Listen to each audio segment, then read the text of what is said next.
Bueno, fue un resultado de que estábamos regando a última hora del día y bueno, y se terminó el agua de la laguna. Entonces, fui para sacar los pescados que habían, digo, pensé que había pescado y eso, y fuimos para sacar. Y bueno, me metí al fondo, allí había un charco grandecito de agua, pero poca, pero pescado muy poquitos habían. Y bueno, me encontré con un hueso, pero fabuloso de grande, digo yo, ¿y esto qué será? Y bueno, fue el hallazgo ese que hicimos y llamé al vecino, le digo, vení, vení y fíjate a ver lo que tenemos, lo que encontramos acá. Y bueno, fue el hallazgo ese, después, yo qué sé, al otro día ya se corrió como si fuera, no sé, un reguero de pólvora aquello.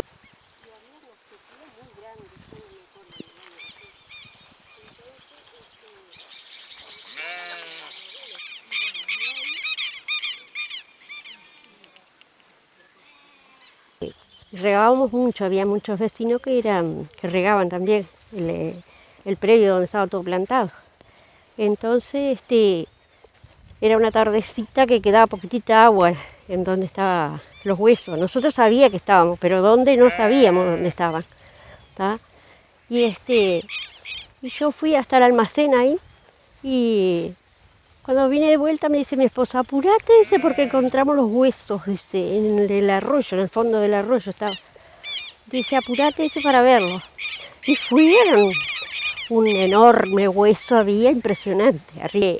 Entonces vinieron los chiquilines del liceo, eran 14 que venían. Y empezaron, le sacábamos el agua todos los días, le sacábamos con el motor que regábamos, le sacábamos y ellos empezaron a escarbar para sacar los huesos. Sacaron como 500 piezas de ahí, del arroyo. Y pero todos los días venían y llevaban en un camión los huesos para que no se estropearan, los limpiaban.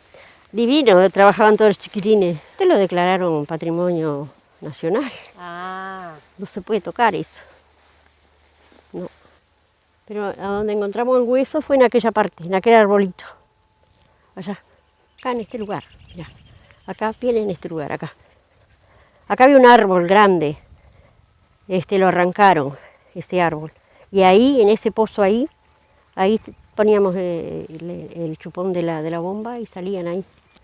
Era como un pozo eso ahí. Pero hay una cantidad de animales ahí en el pozo ese. El hallazgo más grande de Sudamérica fue acá. Porque pesaban 5.500 kilos cada animal.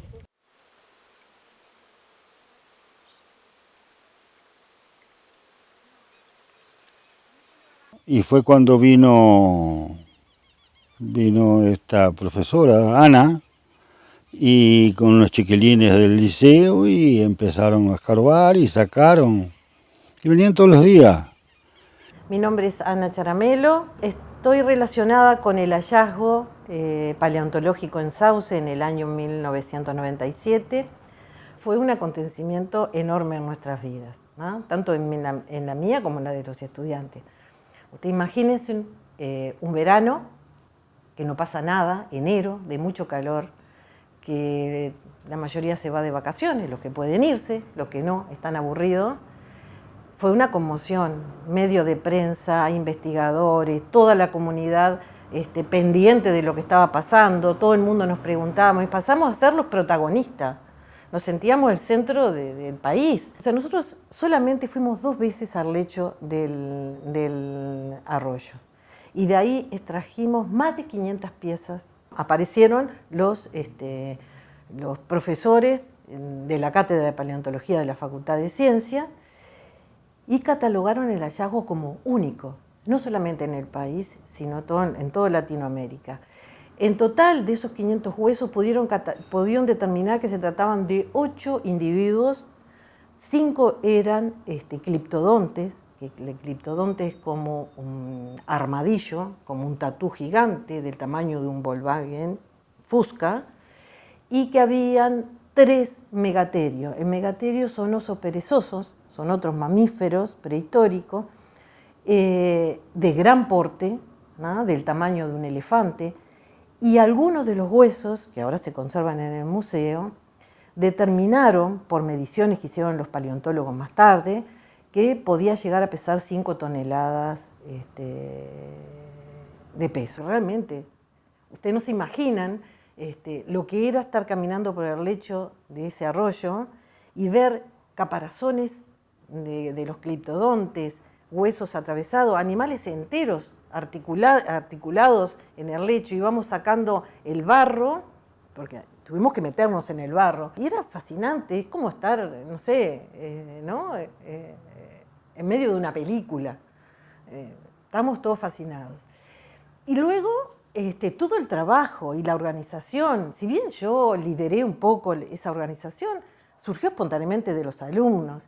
Y hablábamos con el resto de los docentes del Liceo de Sauce, que estábamos atravesando por estas crisis que a veces pasan sociales acerca de la motivación de los chicos en el liceo, la falta de interés, y cómo se motivaron, cómo se organizaron, cómo planificaron, cómo en sus vacaciones trabajaron intensamente hasta altas horas de la noche. Incluso esto se prolongó durante meses. Les quería contar que además de los paleontólogos nuestros uruguayos, enseguida se hicieron presentes paleontólogos de la región. Sergio Vizcaíno fue uno de ellos, que casualidad se llama como el arroyo, del apellido Vizcaíno. Es paleontólogo y docente en la Universidad de La Plata, fue uno de los primeros que llegó, a los pocos días del descubrimiento, se vino hasta acá, y junto con Richard Fariña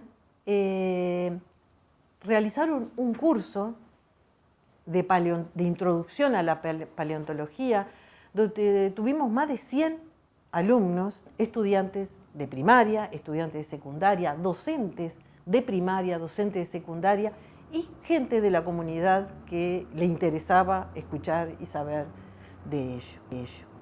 O sea que, más allá del valor científico y del valor afectivo que este hallazgo tuvo, fue un gran impacto para la población. ¿Cuál es la importancia? Bueno, desde el punto de vista científico, usted ya se lo imagina cuál es la importancia.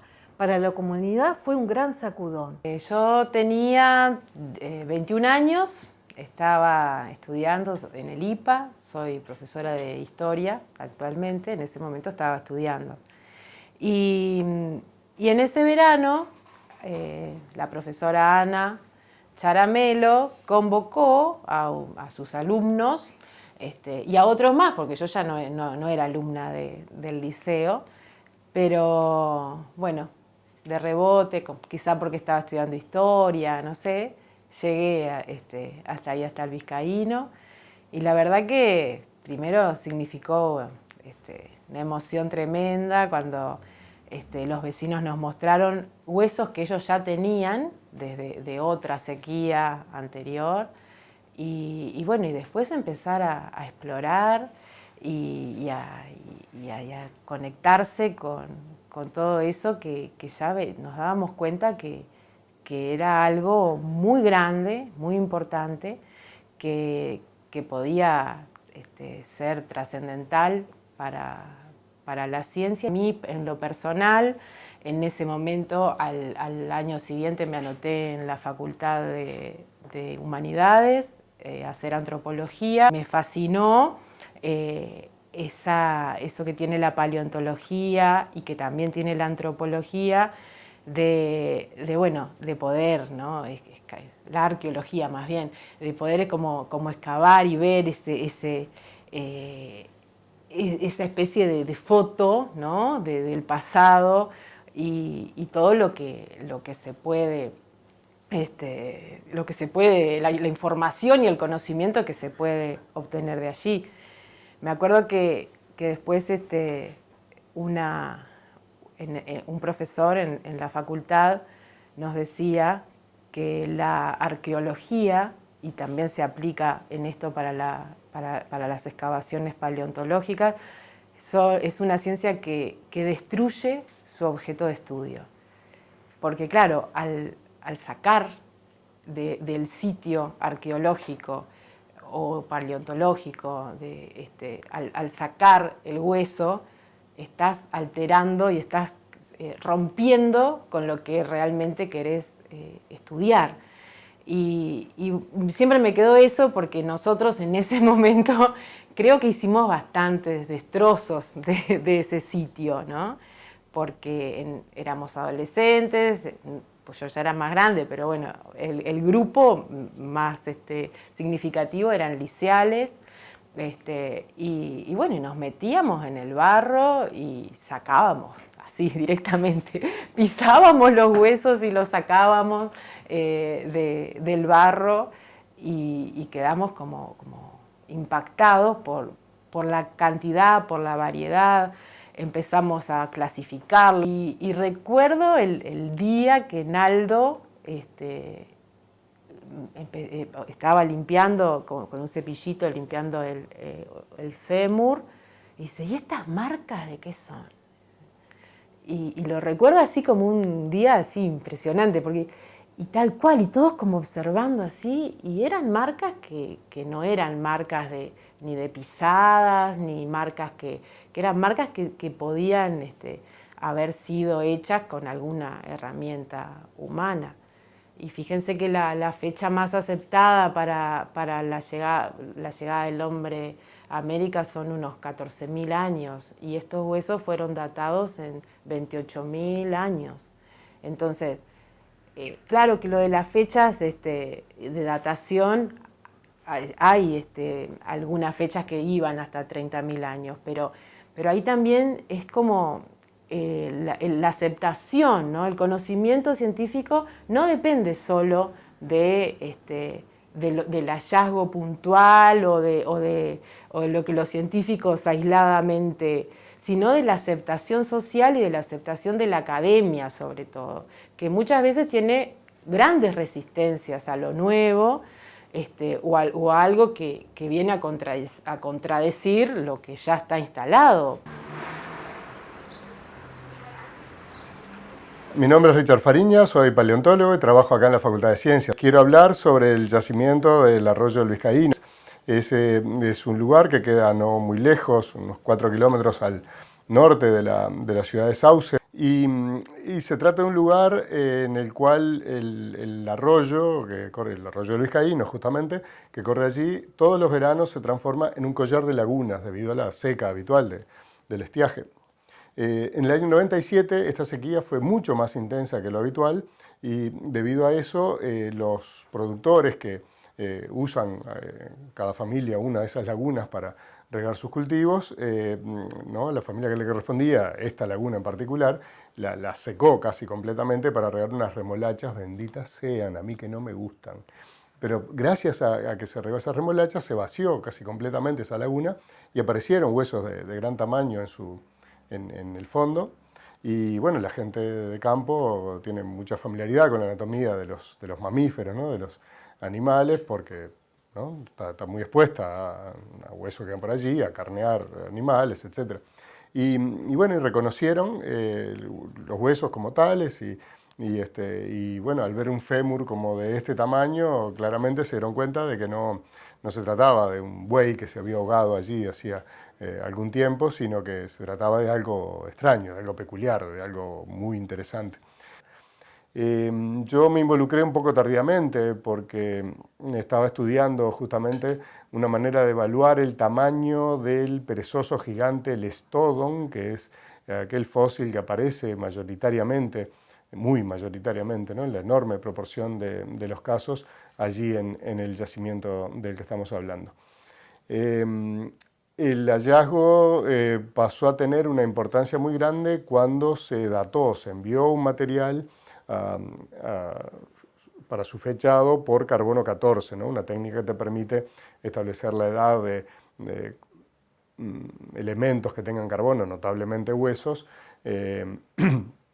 hasta 50.000 años, que es un periodo muy corto para la paleontología, que más bien trabaja en millones de años.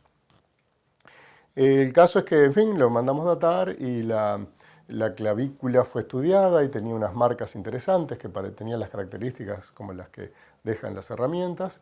y la antigüedad fue de 30.000 años, que es el doble de lo que se aceptaba más habitualmente para la presencia humana más antigua de toda América.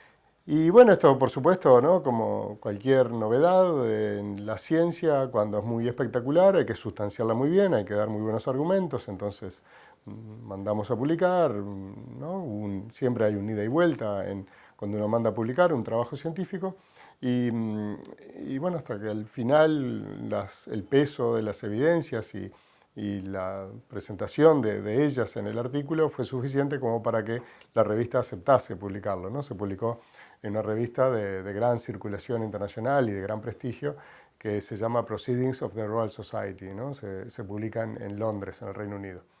Y bueno, desde entonces hemos presentado este hallazgo en muchos congresos, hemos hecho también otros artículos agregando evidencias y estudiando otros aspectos. Es un trabajo interdisciplinario, intervienen arqueólogos, geólogos, y ya estamos recorriendo el camino hacia la aceptación. No hay ningún momento en que se diga, esto está aceptado. Es siempre un proceso largo, pero hoy en día ya las voces que niegan la evidencia, o que se oponen, digamos, que tienen una opinión contraria a la evidencia que presentamos son cada vez menos y ya el de ninguna manera va siendo sustituido por el puede ser, que es todo lo que uno puede, es a todo lo que uno puede aspirar en la ciencia, porque la ciencia siempre es un conocimiento provisorio, ¿no? Es algo que se sabe hoy, que mañana ya sabremos que las cosas se verán de otra manera y el conocimiento que uno generó se va a ver de otra forma y es así, ¿no? Decía Newton que él había visto muy lejos porque se había parado en hombros de gigantes. Y bueno, eso siempre así, uno se apoya en el trabajo que han hecho otras personas. Y quiero destacar además eso como un profundo valor humanístico que tiene la ciencia, desde el punto de vista de que sabiendo que las certezas son siempre provisorias, nadie debería, de hecho nadie en principio se siente habilitado a desarrollar conductas violentas y fanáticas, como por desgracia pasa en otros aspectos de la interacción humana. Las personas que critican el trabajo que uno hace son los mejores colaboradores, porque son aquellas personas que encuentran los puntos vulnerables, los puntos débiles. Y por supuesto, ¿no? Si critican el trabajo, ¿no? Si critican el cuadro de fútbol de que soy hincha, bueno, eso ya es otra historia.